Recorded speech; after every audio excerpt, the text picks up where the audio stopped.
quand ça beurre de partout. Donc,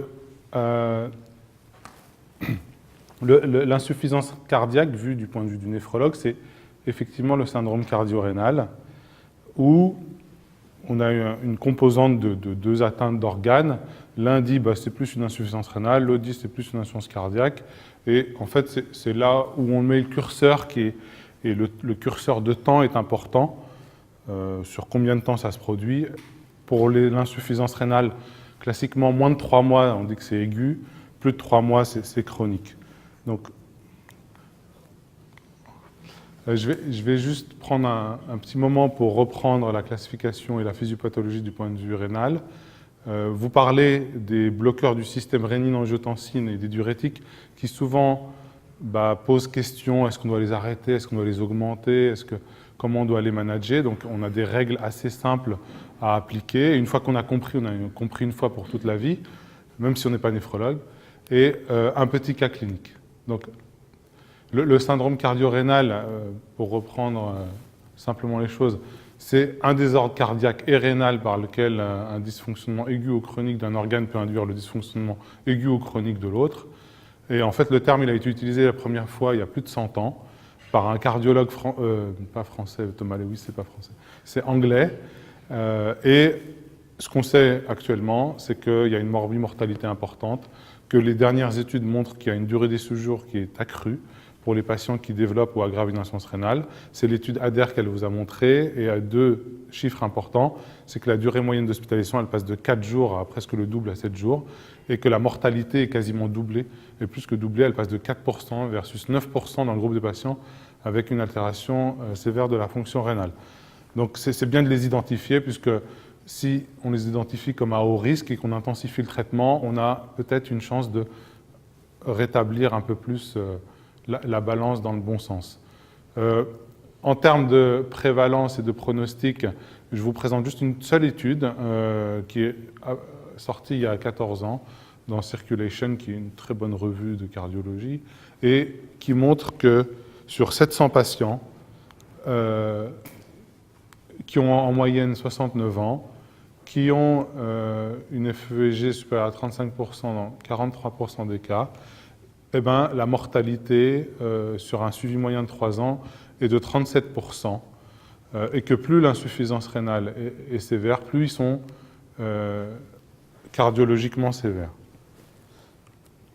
Et lorsqu'on regarde tous les paramètres analysés chez ces patients, les facteurs prédictifs de mortalité, c'est lorsque c'est aggravant, c'est en moins, et quand c'est protecteur, c'est en plus. La fonction rénale est clairement associée de manière linéaire et comme une variable continue par rapport au risque de mortalité. Vous voyez que les patients les plus sévères ici, ils ont une médiane de 1 an et demi, alors que ceux qui ont une fonction rénale, ils sont plutôt à 5-6 ans. Le fait d'avoir des bêta-bloquants et de l'aldactone est plutôt protecteur, et les IEC aussi. Donc ça, je passe, c'est juste de notre point de vue du néphrologue, il faut vous dire qu'il y a une chose importante, c'est que quand la créatinine monte, c'est déjà trop tard. C'est-à-dire qu'il y a des marqueurs qu'on étudie, qu'on essaye de valider en pratique clinique, qu'on n'arrive pas encore à faire entrer en routine, qui permettent de diagnostiquer dans les 24-36 heures l'atteinte rénale. Parce qu'en fait, on a les conséquences sur la créatinine, mais c'est assez tardif. L'agression rénale a déjà eu lieu. Et donc, on court un peu après le temps. On a un peu de temps devant nous par rapport à l'aggravation, mais voilà. Quelqu'un qui fait une insuffisance cardiaque aiguë suivie d'une insuffisance rénale aiguë, le diagnostic, on a déjà pris 24 heures de retard. Donc si plutôt le diagnostic est fait, meilleur on peut influencer.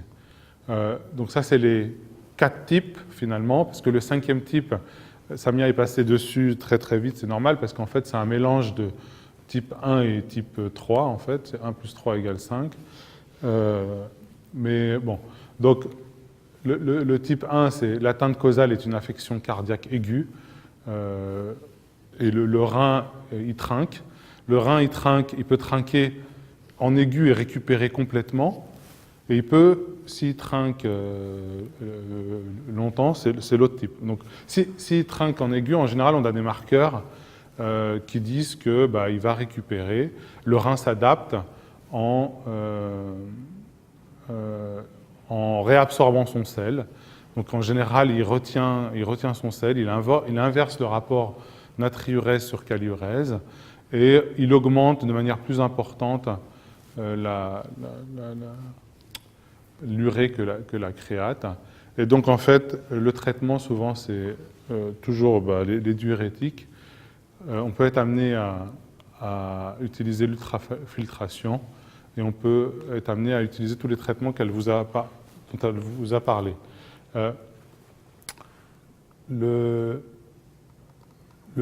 type 2, l'atteinte causale, est une insuffisance cardiaque chronique, réversible ou permanente de l'atteinte rénale associée.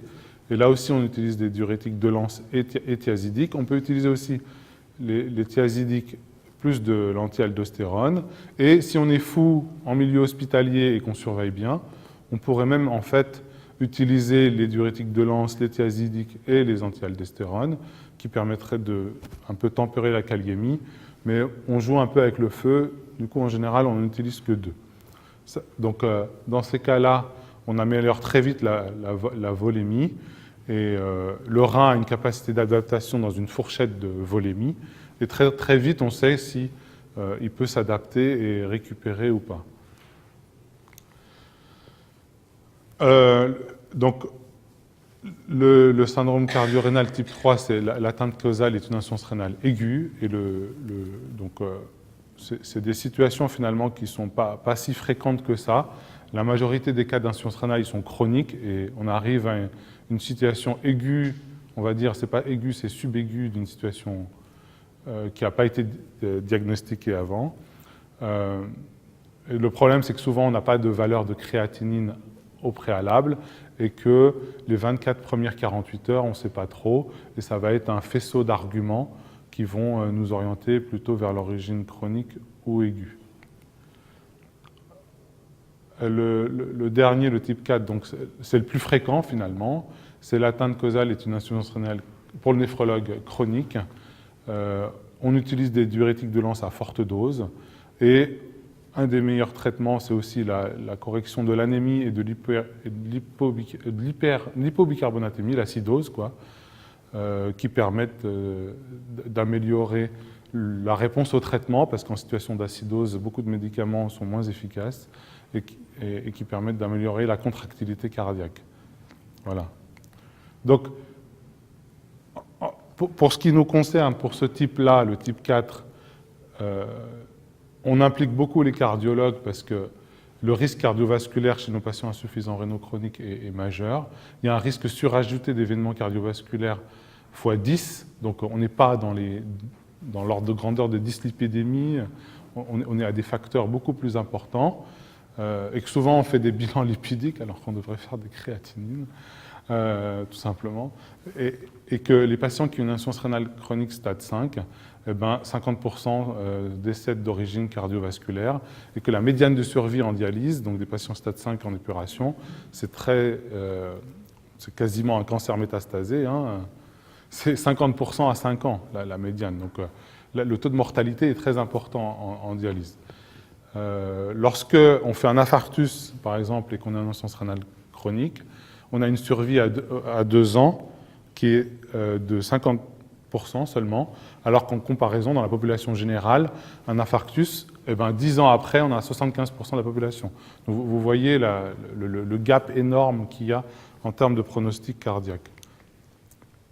Et une des meilleures études qu'il a étudiées, c'est sur plus d'1 million, oui c'est ça, 1 million de personnes adultes, étude rétrospective des patients, des adultes non dialysés, non transplantés, et qui ont une fonction rénale de degré variable. Et donc on a étudié en analyse multivariée la relation entre la fonction rénale par le débit de filtration glomérulaire et la mortalité cardiovasculaire, avec un suivi à 3 ans. Et vous voyez les chiffres là, avec le nombre d'événements. Lorsque on a une fonction rénale normale ou une fonction rénale très altérée, on a un risque de décès, un odds ratio de plus de 14, multiplié par 14. Donc le risque de décès d'origine cardiovasculaire augmente graduellement avec l'atteinte de la fonction rénale, et cela de manière très puissante, donc indépendamment en analyse multivariée de l'âge, du sexe et d'autres facteurs de risque de Framingham. Alors, pour éviter qu'ils meurent, on a à gérer des traitements. Ces traitements sont des fois pas de maniement facile parce qu'ils sont à double tranchant. Donc, surtout, on manie les diurétiques et les bloqueurs du système rénine-angiotensine. Donc, lorsqu'on prescrit un IEC ou un ARA2, on sait très bien quelles sont les situations qui vont faire qu'il va y avoir un impact rénal plus ou moins important. C'est lesquelles? C'est que lorsqu'on a une pression artérielle moyenne basse, le fait de la baisser encore plus, il y a une hypoperfusion rénale très importante et du coup, ça va augmenter de plus que 30%, qui est la fourchette admise de l'impact sur la fonction rénale. Lorsqu'on a des signes droits aussi, c'est un marqueur qui dit attention, il faut commencer plutôt à petite dose, ramipril 1,25 ou perindopril 2 mg, plutôt que pleine dose d'emblée. Lorsqu'on a une déplétion sodée importante aussi, donc évidemment si on a une hypoperfusion rénale et une déplétion sodée, il n'y a plus d'eau sous la quille, là on chavire, quoi. On s'échoue comme le bateau amarré. Voilà. Donc, l'hémoconcentration, le fait d'avoir des doses diurétiques importantes, des patients qui ont déjà perdu du poids, des patients qui ont déjà des petits signes d'insuffisance rénale fonctionnelle, avec une urée sur créate plasmatique supérieure à 100. Ceux-là, ils sont en déplétion sodée et ils risquent de faire des mauvaises réponses à l'introduction des IEC ou à la majoration de dose. Donc, les cardiologues, avec l'aide des néphrologues, ont établi un guide d'aide à la prescription. C'est tiré des recommandations européennes de bonnes pratiques cardiologiques. Et donc, pour que le risque d'introduction du traitement ne soit pas majeur, il faut que l'introduction soit confiée au spécialiste, alors je ne sais pas lequel, mais ce n'est pas grave, que la pression artérielle... voilà, je reprends. Il faut que ça soit en milieu spécialisé si on a une pression artérielle plutôt basse, qu'on a une hyponatrémie et que la créatinine est supérieure à 150 micromoles. Il faut diminuer, voire arrêter quelques jours les diurétiques, le temps de l'introduire, et après réintroduire les diurétiques. Prescrire une faible dose d'IEC, ça s'est prouvé aussi, plutôt le soir. Titrer progressivement la dose cible. Arrêter si la créate monte de plus de 25-30%. Surveiller les paramètres cliniques. Veiller à ce qu'il n'y ait pas trop d'apport de potassium à ce moment-là, et aux associations d'épargneurs de potassium, et en cas de décompensation cardiaque aiguë, diminuer la posologie de bloqueurs du système rénine-angiotensine. Donc, l'autre classe thérapeutique qu'on adore, les néphrologues, c'est les diurétiques, et on aime bien toujours montrer des schémas de là où ça marche, parce que si on comprend où ça marche, on peut mieux les utiliser. Donc, les inhibiteurs de l'anhydrase carbonique sont très puissants, mais on ne les utilise pas, sauf quelquefois en réa pour des hypertensions intracrâniennes, si je me rappelle bien, mais néphrologue peu. On utilise surtout les diurétiques de Lens où se fait... En fait, je vous rappelle que le rein réabsorbe pour sa machinerie 25 millimoles par jour de sodium. C'est ce qui lui permet de faire ces échanges, et ça fait à peu près 1,5 kg de sel. Hein. Donc, c'est beaucoup, et grâce à ce passage de sel et à cette réabsorption, se font les échanges au travers des gradients intrarénaux. Et donc, 25% du sel qui est filtré dans le glomérule est réabsorbé ici, et c'est sur ça qu'on peut jouer avec les diurétiques de Lens qui agissent vite et qui agissent sur une proportion importante de sel. Ensuite, les thiazidiques, ils agissent sur seulement 6 à 8% du sel réabsorbé, et les épargneurs de potassium comme amyloride et aldactone agissent, eux, que sur 1 à 3%. Et finalement, dans les urines, on trouve 1 à 10% du sel qui a été filtré. Voilà. Ça vous donne un peu l'ordre de grandeur, et Donc, la résistance au diurétique de Lens, ce qu'on utilise le plus ici, quand on débute un traitement par furosémide, on bloque la pompe NAK au niveau de la branche large ascendante de Henle, et du coup, il y a une fuite sodée. Voilà, pour l'instant, c'est simple. Ça, c'est en traitement aigu. Voilà. Sauf qu'en traitement chronique, eh ben, il y a un mécanisme d'adaptation avec ici les cellules du tube distal qui grossissent. On ne sait pas très bien pourquoi, mais on l'a étudié en microscopie électronique. Et du coup, bah, ça ne passe plus par la porte, mais par la fenêtre. Il y a une réabsorption distale de sel plus importante.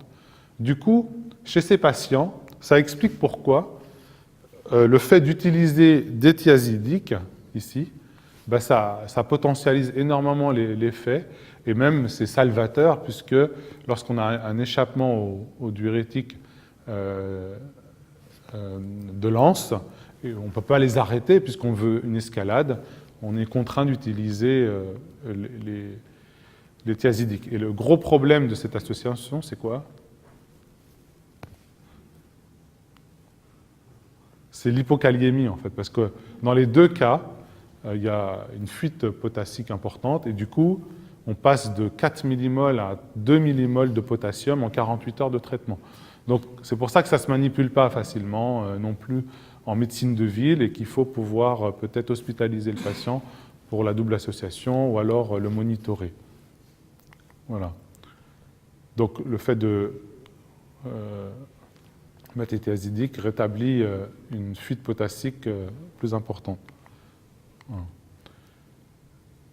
Donc, le traitement à la résistance au diurétique de Lens, l'objectif, c'est de potentialiser l'effet du diurétique de Lens en inhibant l'effet compensateur distal. Et donc, on utilise en général des petites doses d'hydrochlorothiazide. Et si on a peur et qu'on est en médecine de ville et qu'on peut commencer à 12,5, la moitié de 25, c'est ça, 12,5 mg de hydrochlorothiazide. Je vous rappelle, l'hydrochlorothiazide, c'est le médicament antihypertenseur le moins cher du monde, hein, et un des plus efficaces puisque ça agit sur le sel dans des sociétés gavées de sel. Donc, et on peut aussi utiliser de l'andialdostérone, et pareil, si on a peur, on peut utiliser un demi de 25, jusqu'à 25, parfois on utilise jusqu'à 50 mg, mais dans d'autres indications que celle-ci. Et cela est possible jusqu'à une fonction rénale de 30 ml par minute. Donc, pour illustrer ces cas un peu compliqués, j'ai pris un cas clinique, une dame de 62 ans, qui a adressé pour une première fois en consulte de néphrologie par son médecin traitant en juin 2015 pour une augmentation de la créatinine. Elle habite à Païta, elle est diabétique de type 2 depuis 1998, elle est à l'insuline depuis 2004 et elle a déjà des complications microvasculaires puisqu'elle a la rétinopathie diabétique, elle est hypertendue depuis 2000, elle a une FA qui a été révélée par un AIT en 2008, une IM gradée 1 à 2 en 2008, une insuffisance mitrale grade 1 à 2, selon les comptes rendus de cardio, donc, et la volémie probablement. Et elle a, en 2009, révélé une cardiopathie ischémique bitronculaire. Elle a été angioplastie et stentée à, je ne sais pas si c'était à Nouméa ou à Sydney à l'époque, je ne sais pas. Vous pouvez peut-être me dire. Mais... bon, en tout cas, elle a fait aussi un épisode d'embolie artérielle du membre inférieur droit et elle a eu une désobstruction du trépied fémoral en 2010. Voilà. Donc, elle arrive en consultation de néphrologie avec ce traitement pour pallier à ces pathologies. Elle est anticoagulée, elle a une anti-agrégation plaquettaire par clopidogrel. Elle a une dose de diurétique de 40 mg. Elle a du ramipril, elle a le cardanciel, donc elle est bien traitée, elle est bien suivie, il n'y a aucun souci particulier, mais elle a cette augmentation de créatinine. Donc cette augmentation de la créatinine, elle est dans un contexte de diabète, on essaye de faire le point, on récupère ces créatinines antérieures et qui montrent effectivement entre 2014 et 2015, il s'est passé quelque chose avec un sus-décalage de la créatinine qui dépasse la barre des 100. Pour elle, à 62 ans, vu son âge, elle devrait être plutôt à 70-80 micromoles, ce qu'elle avait là en 2012. Donc Elle fait 80 kg, 1,65 m, elle a une tension artérielle à 13,7, elle a un diabète déséquilibré malgré l'insulinothérapie, puisqu'elle est à 11% d'HbA1c, elle a une créatinine à 121 en août 2014, et l'augmentation est passée de 120 à 160 en 2015.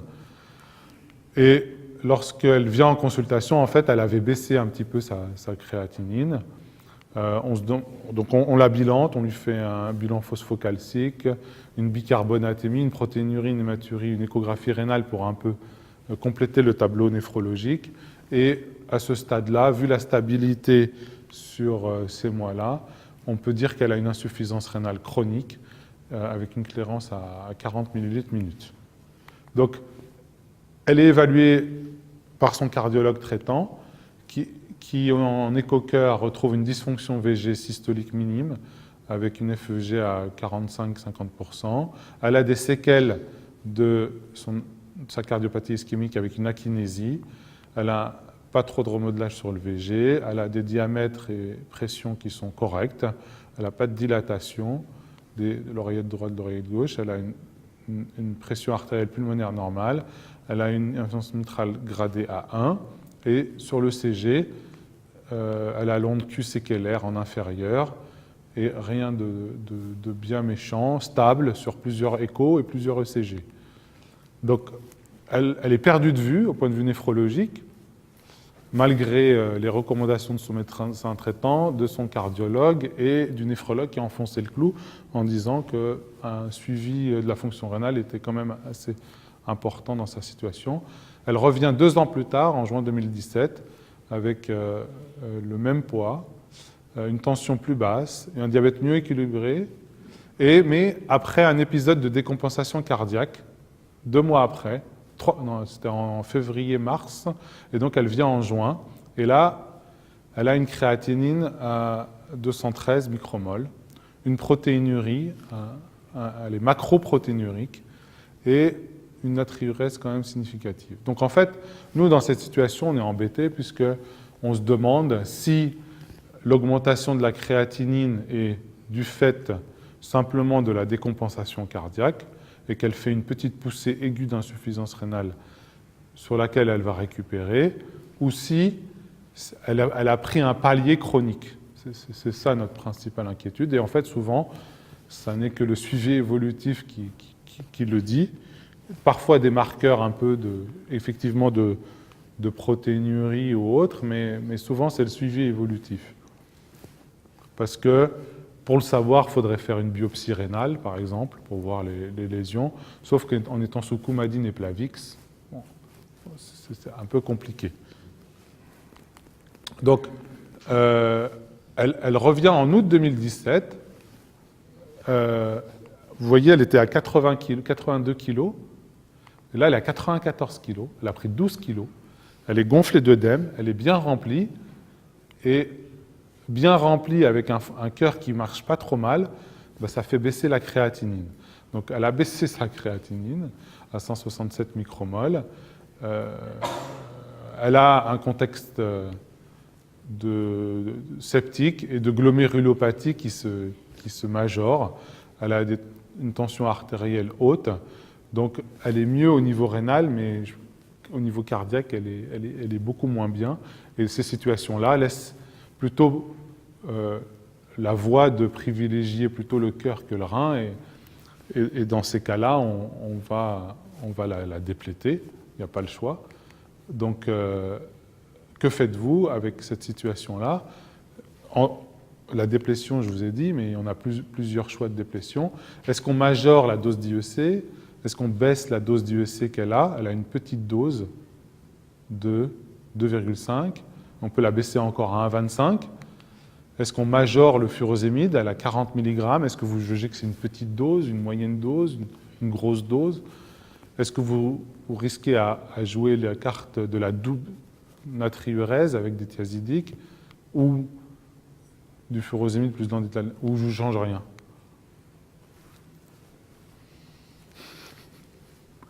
C'est choix multiples. Hein, Maria? Elle est observante? Oui.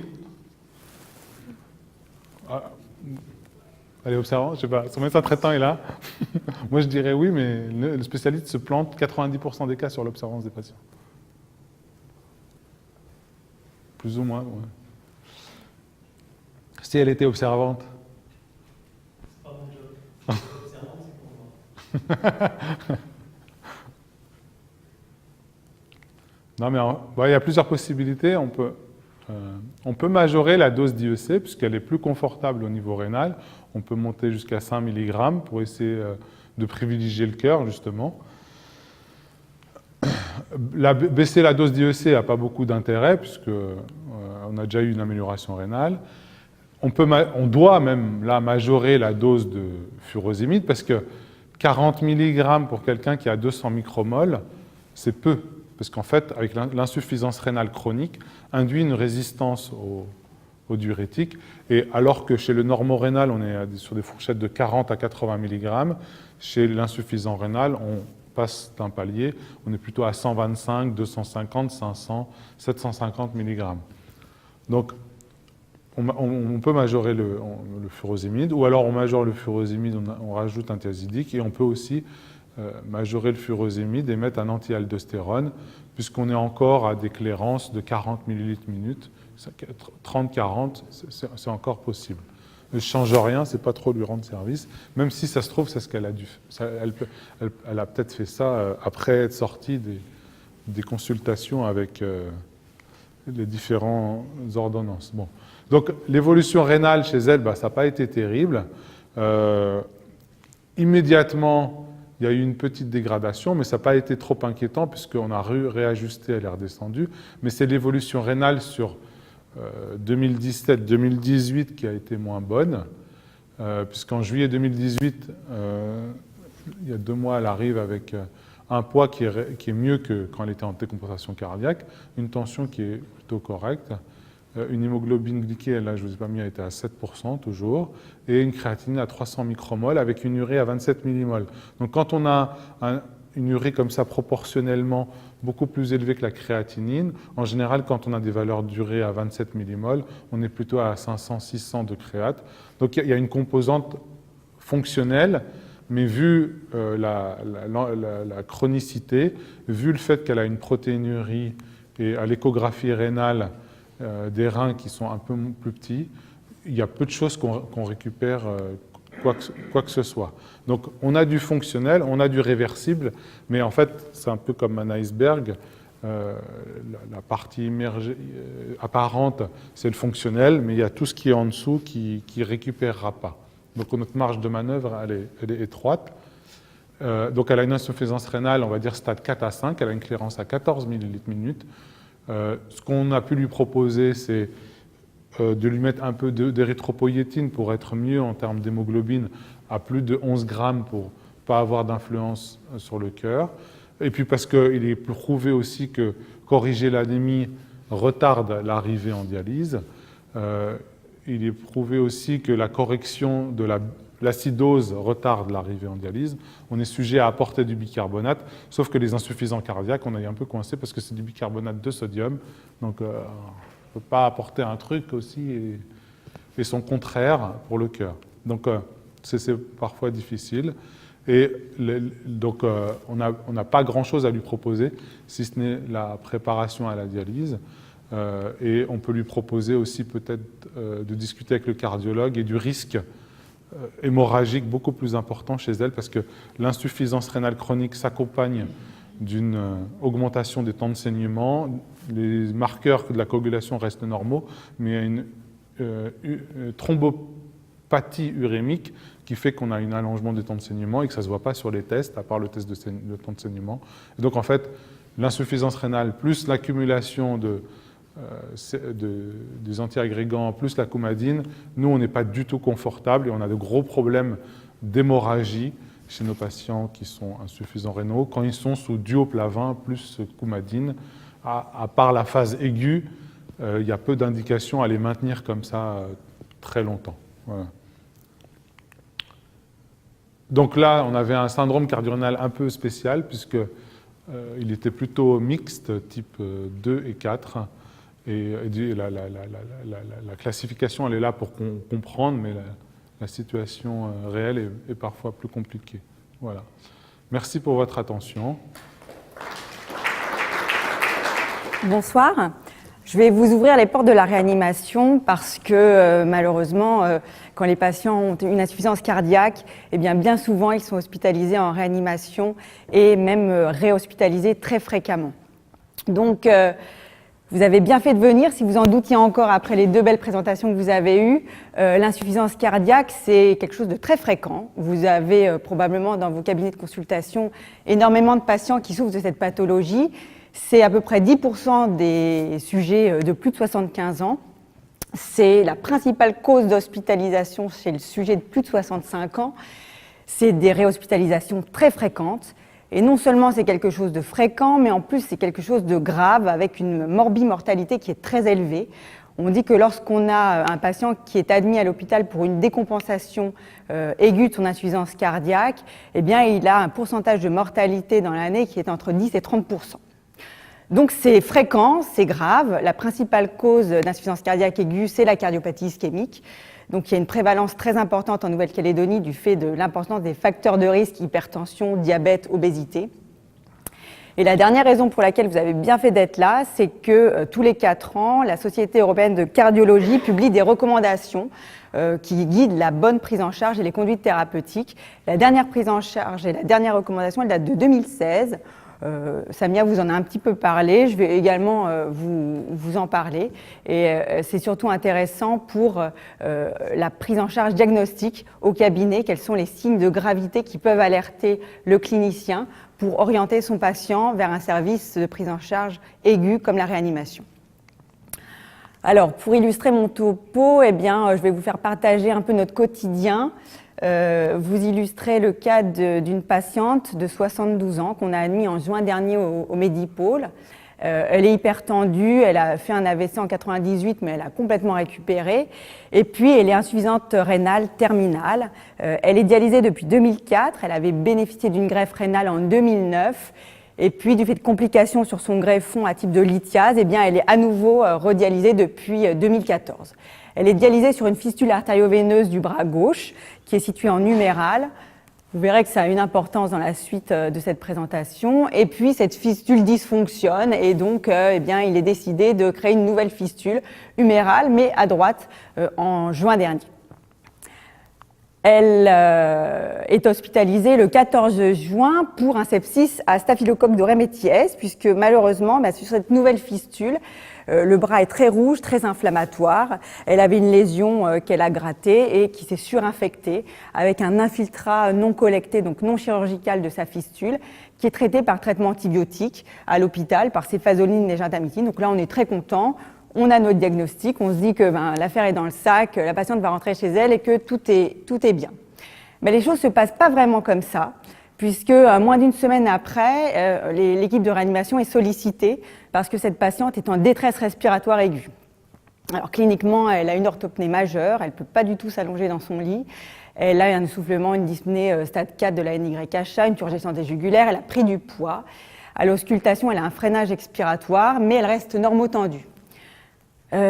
Immédiatement, nous, on piste toujours l'infection. Le choc septique, c'est un petit peu notre pain quotidien. Donc, on lui fait une batterie d'examens. Elle a des hémocultures, elle a un prélèvement respiratoire, elle a un scanner thoracique. Et puis, on est un petit peu déçus parce que tout revient négatif.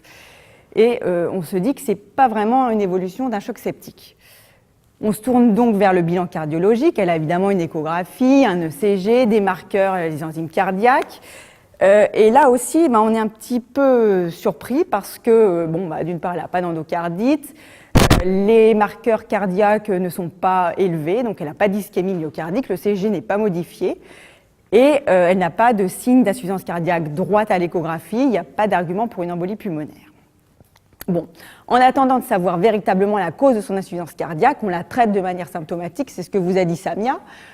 On fait de la VNI, on fait de l'oxygénothérapie à haut débit, on va lui apporter des dérivés nitrés, on va lui apporter une déplétion, alors non pas par l'Azilix parce qu'elle est dialysée, elle est anurique, mais par des hémodialyses et de l'ultrafiltration quotidienne. Et on va corriger une carence martiale, une anémie. On va, quand elle est hypotendue, notamment lors des dialyses et des déplétions, corriger cette hypotension par un support en dobutamine. Et on espère que les choses vont rentrer dans l'ordre. Seulement, on est un peu embêté parce qu'on sait très bien que si on ne traite pas la cause réelle et si on n'a pas identifié la cause de cette insuffisance cardiaque, ben, les choses vont mal se passer. Donc, quelle est la cause de l'insuffisance cardiaque aiguë ? On va cheminer ensemble. On sait que l'insuffisance cardiaque aiguë, en fait, c'est un syndrome, hein, c'est un ensemble de symptômes, mais qui regroupe des pathologies qui sont complètement différentes. Il y a l'insuffisance cardiaque liée à l'hypertension, la crise d'hypertension maligne. Il y a l'insuffisance cardiaque chronique décompensée. Il y a l'ischémie myocardique compliquée d'insuffisance cardiaque. Il y a l'embolie pulmonaire. Bref, c'est un nœud qu'il va falloir débrouiller. Alors, on est un peu aidé par nos sociétés savantes. Nous, on se réfère à l'ASFAR ou la SRLF. Hein. Et pour l'ASFAR, eh bien, l'insuffisance cardiaque aiguë, ça peut se résumer en 5 grandes pathologies. L'insuffisance cardiaque aiguë hypertensive. Alors, c'est ce que vous voyez quand vous recevez vos patients en cabinet en ville. Le patient, il arrive, il est hypertendu, il a plus de 150 mm de mercure de pression artérielle systolique, il est essoufflé. En général, sa dyspnée, elle est aiguë. Il est essoufflé depuis quelques jours et il vient auprès de vous pour ça. Il y a l'insuffisance cardiaque chronique décompensée. Vous suivez ce patient depuis de longues années, puis soit il est inobservant, soit il a fait un écart de régime et il vient parce que depuis plusieurs jours, voire plusieurs semaines, il a pris du poids, il est essoufflé, il est moins bien. Vous avez le choc cardiogénique. Là, quand vous prenez l'attention de votre patient, elle est d'emblée très basse, avec une PAS inférieure à 90 mm de mercure, un patient qui pisse moins et qui a des signes de bas débit cardiaque. Vous avez l'insuffisance cardiaque droite, avec la turgescence des jugulaires, l'œdème des membres inférieurs, qui est évocatrice de l'embolie pulmonaire, et puis vous avez les suites d'un syndrome coronarien aigu. Ça, c'est la société d'anesthésie et réanimation qui nous propose ce schéma-là. Pour les réanimateurs médicaux, la situation est encore plus simple et elle est proche des recommandations de 2016 de la Société européenne de cardiologie. C'est-à-dire que pour les réanimateurs médicaux, ils sont encore plus simplistes, mais avec des justifications dans la littérature. 2 grands tableaux sont distingués. Le premier tableau, c'est un patient qui a des signes congestifs, une FEVG conservée et une pression artérielle systolique supérieure à 150. C'est souvent des hommes qui arrivent avec un essoufflement récent, brutaux. Ils ont à la radiothorax un OAP majeur et ça signe une maladie vasculaire principalement. Ces patients-là, ils sont normovolémiques, voire hypovolémiques. A contrario, vous avez les patients qui ont les mêmes signes d'essoufflement, les mêmes signes d'insuffisance cardiaque aiguë quand vous les examinez, mais qui ont une pression artérielle systolique à 110-150. Si on leur fait une échographie, ils ont une FEVG qui est altérée, voire modérément altérée. Dans ce cas-là, ce n'est pas une maladie du vaisseau, c'est une maladie systémique avec des œdèmes des membres inférieurs, très fréquemment une dysfonction rénale associée. C'est un petit peu la patiente que vous a présentée Fadi à l'instant. Et ces patients-là, c'est intéressant de les distinguer parce que les pathologies sous-jacentes sont complètement distinctes. Le taux de mortalité associé de ces patients est distinct. Dans le premier cas, le taux de mortalité après hospitalisation en réanimation est de 10%. Dans le deuxième cas, il n'est que de 30%. Et il faut les distinguer parce que leur suivi sera différent, leur évolution et leur traitement seront distincts. Le dernier élément qui est important en cabinet, c'est de savoir s'il y a des signes de gravité qui vous orienterait vers une prise en charge en urgence, l'appel du SAMU ou l'orientation directement en réanimation. Ces signes de gravité, c'est une pression artérielle systolique inférieure à 90 mm de mercure, associée au bilan biologique, à une insuffisance rénale et une insuffisance hépatocellulaire. Bref, ce sont les signes cliniques d'un choc cardiogénique.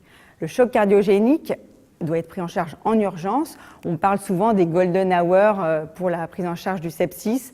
Il faut traiter de manière rapide, de manière urgente. C'est la même chose pour le choc cardiogénique. Plus on tarde dans le traitement du patient et dans son hospitalisation vers un service référent, moins les chances de survie du patient sont importantes.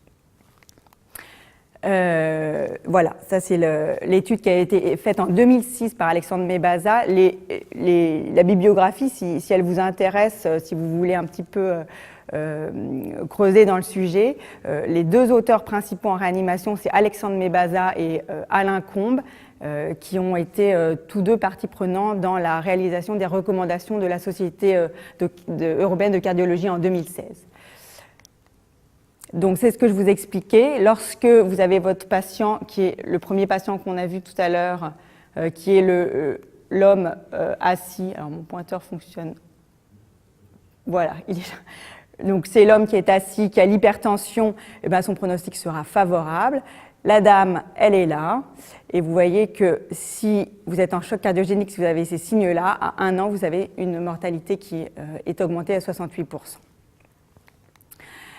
Quel traitement on institue en urgence? On l'a vu, c'était le premier cas clinique de Samia. En traitement systématique sous couvert d'une surveillance scopée, on fait une oxygénothérapie par VNI, qui en général est bien tolérée par les patients. On peut avoir recours à l'oxygénothérapie à haut débit, c'est ce qu'on appelle l'OptiFlow, qui délivre un débit de 40 à 60 litres minute associé à une oxygénothérapie qui est ciblée de 40 à 100% si besoin.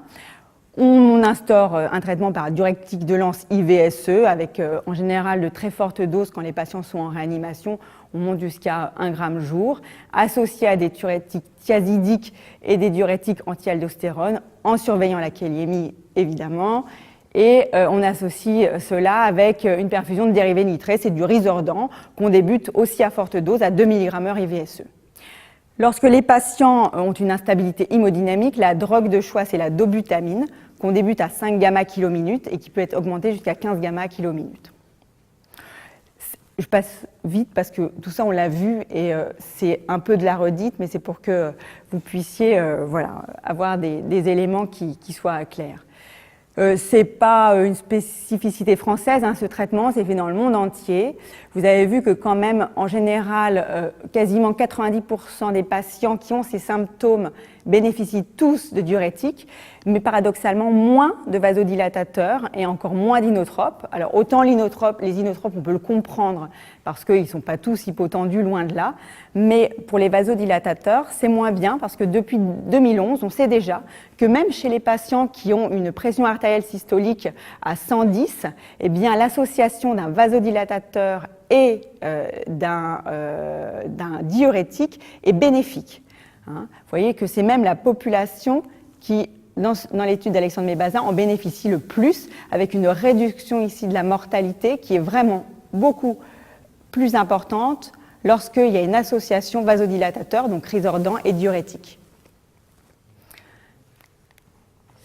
Les traitements associés, ce sont les antiarythmiques, on en a parlé avec les bêta-bloquants tout à l'heure. L'analgésie, évidemment, ce sont souvent des patients qui sont très inconfortables, très angoissés. Et puis, évidemment, le traitement étiologique. En cas de cardiopathie ischémique, c'est l'angioplastie coronaire. En cas d'arythmie sévère, c'est la resynchronisation. La cure d'une valvulopathie, on l'a vu avec notre patient là, qui est actuellement en réanimation. Et enfin, le traitement d'une myocardite lorsque celle-ci est identifiée. Alors, quand le traitement médical fonctionne, on est très content, mais ce n'est pas toujours le cas. Ce n'est pas toujours le cas parce que dans l'insuffisance cardiaque aiguë, on a tous les paramètres pour entraîner une dysfonction rénale. L'augmentation de la pression veineuse, l'augmentation trop importante d'un débit cardiaque inadapté, la baisse de la pression artérielle systolique et l'HTAP, tout concourt à entraîner des lésions graves au niveau des glomérules qui conduisent à se poser la question, lorsque la déplétion sous-diurétique n'est pas efficace, d'instaurer une épuration extra-rénale. Alors, quand est-ce qu'on doit instaurer l'épuration extra-rénale en réanimation? Ce n'est pas une question simple. Dans la littérature, il y a de nombreuses méta-analyses qui ont comparé des études randomisées, prospectives, avec des cohortes de patients qui sont relativement importantes. Et on n'est pas aidé parce que sur les 5 dernières études publiées, il y en a 3 qui montrent qu'il n'y a pas de bénéfice à débuter tôt la dialyse. Il y en a une qui montre un bénéfice net à débuter tôt la dialyse. Et il y en a une autre qui dit que c'est pas l'un et l'autre, c'est la même chose. Alors, d'abord, qu'est-ce que ça veut dire débuter tôt ou tard la dialyse? Débuter tôt la dialyse dans la littérature et dans les études, ça veut dire débuter une épuration extra-rénale lorsque la créatininémie est 2 à 3 fois sa valeur normale chez un patient qui est oligurique depuis 12 heures. Et débuter tard la dialyse, c'est débuter la dialyse lorsque la créatininémie a triplé par rapport à sa valeur habituelle chez un patient qui est oligo-anurique depuis 24 heures et complètement anurique depuis 12 heures. Alors, en pratique clinique, ce qui est retenu actuellement, c'est que du fait des études qui sont peu contributives pour mettre en évidence le bénéfice de l'instauration précoce d'une épuration extra-rénale, il est retenu qu'on n'instaure la dialyse que lorsqu'on est au stade 3 avec un patient oligo-anurique depuis plus de 24 heures. Il n'y a pas d'indication en urgence d'instauration d'une épuration extra-rénale chez les patients insuffisants cardiaques aigus à l'heure actuelle. Les seules situations d'instauration en urgence de l'épuration extra-rénale, ça reste celle qu'on a tous appris pendant nos études de médecine, c'est-à-dire l'OAP réfractaire au traitement médical. Si le patient reste en détresse respiratoire aiguë, malgré un traitement médical bien conduit, on va le dépléter en instaurant une dialyse, et là, c'est un véritable intérêt du point de vue respiratoire. On va le dépléter si évidemment l'hyperkaliémie est menaçante et on va le dépléter s'il y a des complications de son hyperurémie à type de péricardite ou d'encéphalopathie urémique. Il n'y a pas que le rein qui souffre, il y a évidemment le cœur et parfois, eh bien, malgré le traitement médical, la fonction biventriculaire ne récupère pas et peut s'aggraver de manière délétère au point d'avoir une dysfonction ventriculaire gauche et droite qui entraîne une défaillance multiviscérale. Se pose alors la question de l'indication d'une assistance circulatoire avec une technique qui est maintenant dans les centres experts de plus en plus pratiquée. L'évolution des technologies a permis, avec l'ECMO, l'ECMO c'est l'extracorporeal membrane oxygène, c'est une assistance respiratoire qui est de plus en plus simple à réaliser, qui est grévée de beaucoup moins de complications qu'elle ne l'a été précédemment et qui, avec les données actuelles, permet une survie des patients qui est meilleure. Qu'est-ce que c'est exactement ? C'est un dispositif qui est composé d'une membrane d'oxygénation, d'une pompe centrifuge et de 2 canules. Dans le cadre de l'insuffisance cardiaque aiguë, on ne parle que d'ECMO véno-artériel. Il existe un autre type d'ECMO qui est l'ECMO véno-veineuse, qu'on utilise dans les syndromes de détresse respiratoire aiguë, mais ce n'est pas le cas ici. Donc, pour le choc cardiogénique, l'ECMO qui est utilisé est une ECMO artério-veineuse avec une insertion de canule en fémorale qui permet de pomper le sang vers la membrane d'oxygénation et de réinsérer le sang oxygéné au niveau artériel. Je vous ai mis une photo. Donc, ça, c'est cette machine-là. Vous avez la membrane d'oxygénation, vous avez la pompe centrifuge, vous avez tout le dispositif avec les canules là, qui ne sont pas implantées dans le malade. Et lorsqu'elles sont implantées dans le malade, vous avez l'insertion au niveau veineux, avec le sang veineux qui va être oxygéné, et la réinsertion au niveau de l'artère fémorale. Vous avez vu que la cuisse est perfusée par une petite ligne de réinjection qui va dans le membre inférieur. Le principal intérêt à l'heure actuelle de cette technique est dans le choc cardiogénique réfractaire lié à une cardiopathie ischémique. 2 études, l'une française, l'autre américaine, ont permis de déterminer des scores qui permettent de prédire la survie des patients atteints de cette pathologie cardiaque et qui pourraient donc bénéficier de la technique. Pour les Français, c'est le score Encourage, Pour les Français, c'est le score Encourage, et pour les Américains, c'est le Safe Score. Et à l'américaine, ils ont même mis leur Safe Score en ligne. Vous pouvez faire www.safescore et vous savez si votre patient va survivre si on lui met en place l'ECMO. Les données pour la cardiopathie ischémique sont bonnes, avec 2/3 des patients qui sont sevrés après la phase de sidération myocardique et une durée moyenne de 10 jours d'assistance circulatoire.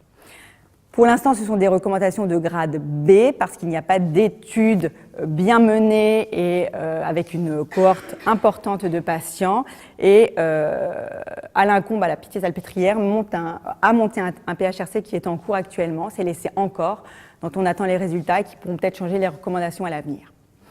Les complications, je vous en ai parlé un petit peu, infectieuses, thromboemboliques, hémorragiques, elles sont de moins en moins fréquentes avec cette technique, mais bon, c'est quand même une technique très invasive, qui nécessite une héparinothérapie efficace, qui a des canules qui, vous avez vu, sont insérées de manière très très profonde et des canules qui sont très larges. Donc effectivement, il y a des complications liées à la technique, ça c'est sûr. Bon, revenons à notre patiente. On a vu un peu tout ce qu'on sait dans la littérature sur l'insuffisance cardiaque.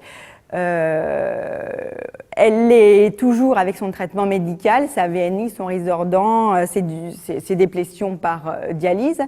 Et malheureusement, eh bien, elle a toujours les signes d'insuffisance cardiaque avec une cardiomégalie majeure.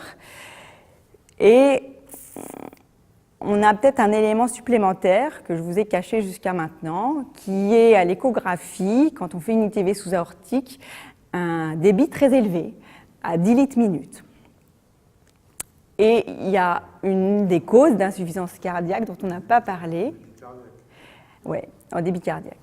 Il y a une des causes d'insuffisance cardiaque dont on n'a pas parlé, mais qu'il faut connaître, qui est l'insuffisance cardiaque par hyperdébit. Et l'insuffisance cardiaque par hyperdébit, ça peut être lié à l'existence de fistules artério-veineuses, qu'elles soient post-traumatiques, thérapeutiques ou iatrogènes, un déficit en vitamine B1, parce que quand on manque de vitamine B1, alors il faut se souvenir de nos cours de biochimie de première année, mais c'est une vitamine qui rentre dans le cycle de Krebs qui permet la formation d'ATP. Si c'est un déficit chronique important, ça crée une hypotrophie des fibres myocardiques et donc une insuffisance cardiaque avec un cœur très dilaté.